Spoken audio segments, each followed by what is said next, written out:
When you're purchasing property, the first thing you need to do is to go and see the property.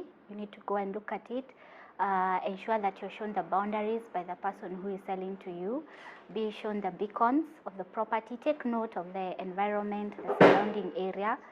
If you have neighbors there, say hi to them, talk to them, look at how they're reacting towards the person who is selling. Do they seem to know him?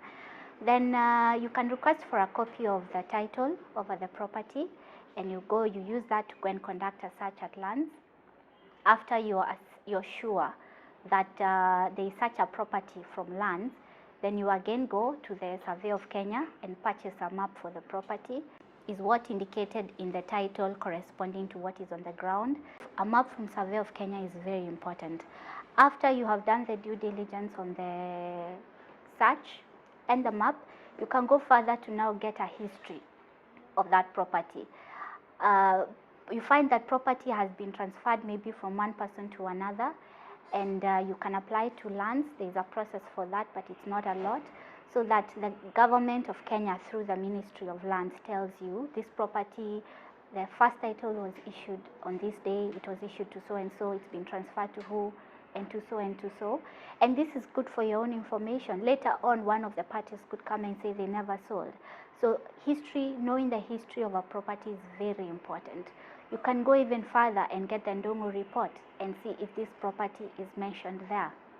So that if it's there, then you know there's a problem somewhere, and you can now find out under what circumstances was it mentioned. Then when you do the due diligence on the property, you then need to do the due diligence on the person who is selling to you. Sometimes you find the person selling to you is not the owner, or maybe it's a company, the property is owned by a company, and the person is one director. There are other directors, perhaps they haven't approved.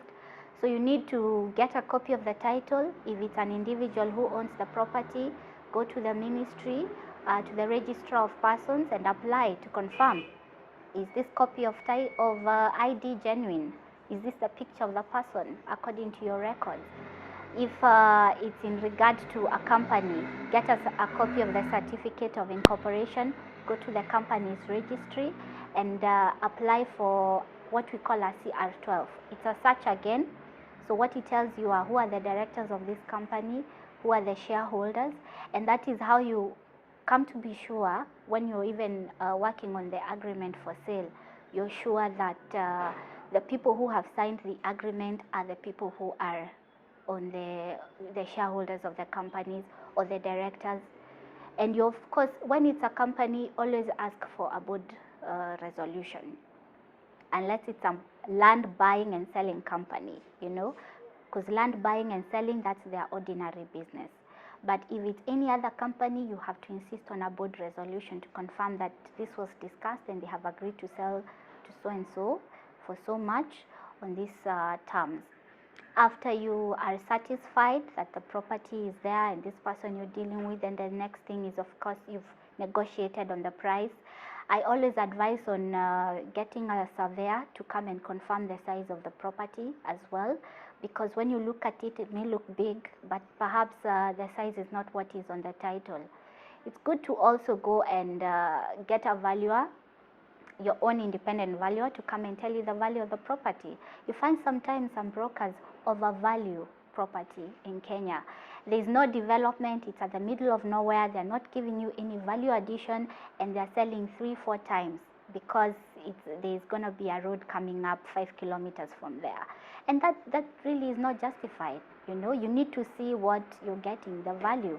And again, when you're buying property and perhaps you want to sell it off at some point, and it's already overvalued, then that means you will not get the return that you would have initially received. So that is why it's very, very important. Also get your own valuer to come and tell you, do a valuation on the property and advise you, is this a fair amount for what the vendor, the person selling, is asking for. The next, you go to the agreement for sale. There are some standard provisions that are advisable to be there to protect you as the purchaser. And at this point, I always advise, please go and get services of a lawyer, preferably one who specializes in commercial and conveyancing. Those are land matters, because that's what they do every other day. So they know the changes that have happened. If there's a bill, if there's a law, if there's a regulation that was passed yesterday, they know about it today. They know the registries, they know their way around. So they know what should be in the agreement for sale in a particular area, because they know the kind of things that are there. Yeah. So after you have the agreement for sale, then there's a process that follows afterwards. And if it's a company selling to you, remember I said you need a board resolution. Why it is an individual, as you're doing the due diligence on this person, find out, are they married? Under what circumstances did they come to get this property? If they're married and maybe the property is in the name of one person, maybe the husband, then the property could be matrimonial property, and therefore the spouse's consent is also required. Perhaps it's inherited property, which is still okay, but now it's good to get that, to know the history. How did you come to own this property? Is it trust or communal property? Maybe it's inherited, but this person is holding it on behalf of other siblings or the children. So you need to do a lot of due diligence. Yes. And in as far as rights are concerned, you as a purchaser, you're entitled to see the property.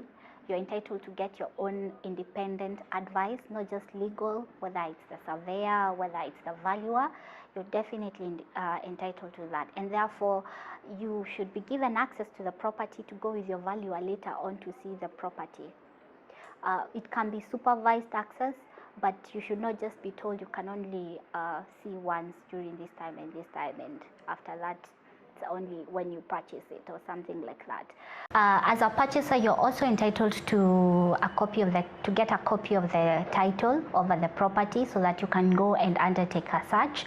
There are some few people who, when selling, are a bit apprehensive about giving copies of their title for purposes of going to undertake a search, because sometimes you don't know, maybe the person who is posing as an interested purchaser has other intentions.